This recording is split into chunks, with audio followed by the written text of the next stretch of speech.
Fall is the best time of the year to plant cool season grass seed like fescue. Now you can plant fescue in the springtime, but the plants just don't have enough time to grow a sufficient root system before the drought and heat of summer get here. Now if you plant the seed in the fall, the plants have time to grow in the fall until it gets too cold. Then in the spring, they're already there. They can have another little period to grow more roots and get readily established before summer arrives. Well, here at our studio garden, we always have a few places in our fescue turf every year in the shade where we get a lot of foot traffic and we get some little thin areas, kind of like we have right here. So we're going to reseed this area. And because fescue is a bunch grass and not really a creeping grass like Bermuda, it's not going to spread very much and it's not going to fill in this area. The fescue plants only creep about 1/2 inch a year. So if we want anything green in these bare spots, we're going to have to sow some more seeds. Now the amount of cover that we have in this area is about 50 or 60% cover of existing grass.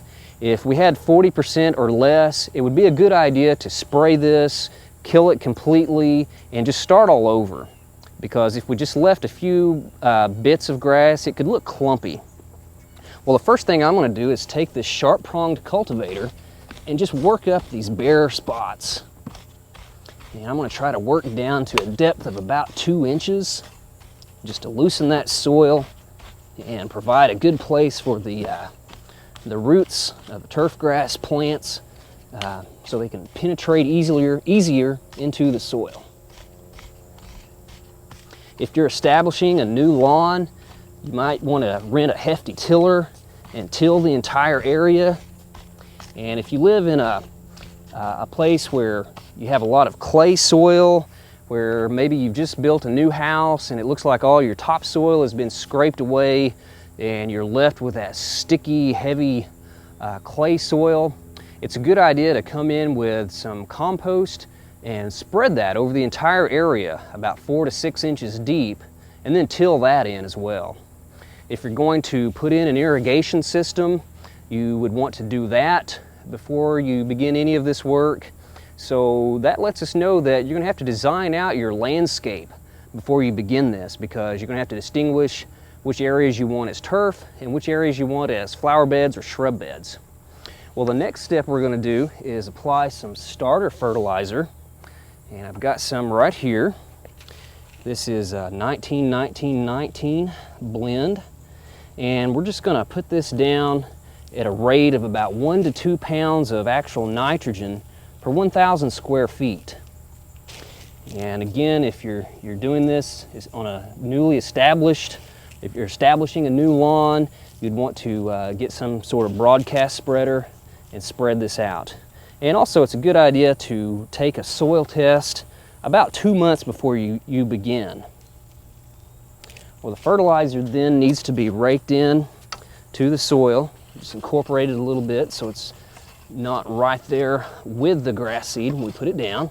So we're going to work it in with our cultivator here, like so. And once we get all this done, we're then ready to put down the grass seed. I've got the grass seed right here, and the rate that you would use for the grass seed is about 4 to 6 pounds of grass seed per 1,000 square feet. And that translates on a smaller scale to about 7 to 10 seeds per square inch. We're just going to scatter this around in these spots where I've worked up the soil. And I'm going to be careful to not shake this over and get it into any of our flower beds, because we don't want grass seed coming up in there. But we'll just keep spreading this over all of these bare spots in the turf. Some people think if you put down a real heavy amount of seed that you can get a stand of turf a lot quicker, but it isn't a good idea, because the seedlings will compete with each other too much and you don't end up with a very good stand of turf. So remember that 4 to 6 pounds per 1,000 square feet, or again about 7 to 10 seeds per inch. The seed then needs to be worked into the soil And you could use a leaf rake like this just to kind of lightly rake over the area. And we only want to incorporate it to a depth of about 1/8 of an inch.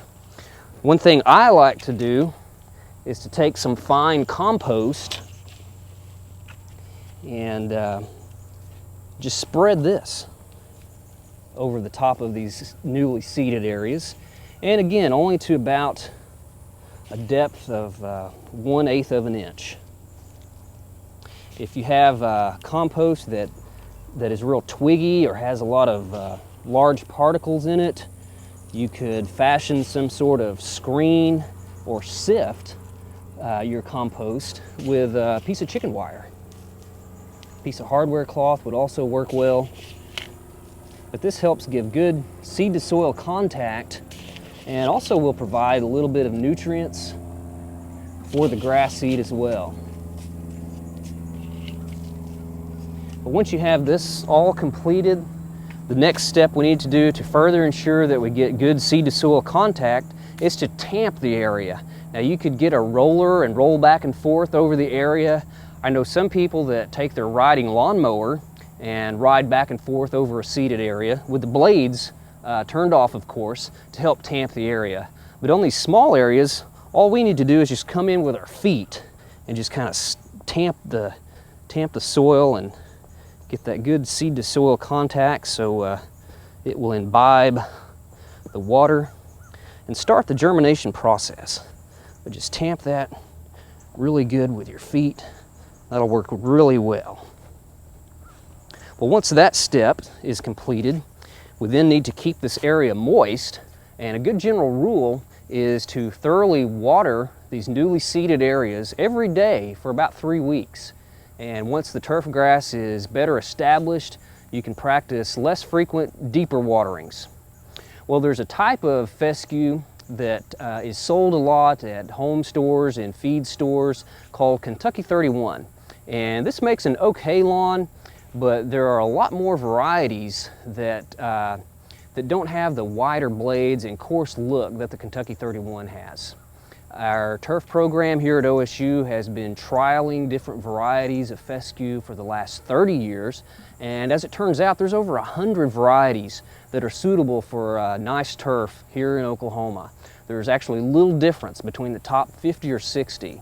It's important to realize that the way you maintain your fescue lawn is going to make it look better than actually trying to, search out one particular variety. Now, there are 2 varieties of fescue that have proven to be more susceptible to disease in our trials over the years, and those are bonsai and gazelle. They've just had more problems with disease. Well, if you want, you can pick up a fact sheet at your local county extension office. This is number 6419, Establishing a Lawn in Oklahoma. You can also go to our website that you have printed on your screen there and view it that way. But it has a lot of tips, and it covers a lot of the information that we just talked about today. Well, remember, from the rest of September throughout the month of October is the ideal time to sow cool season grass seed like fescue.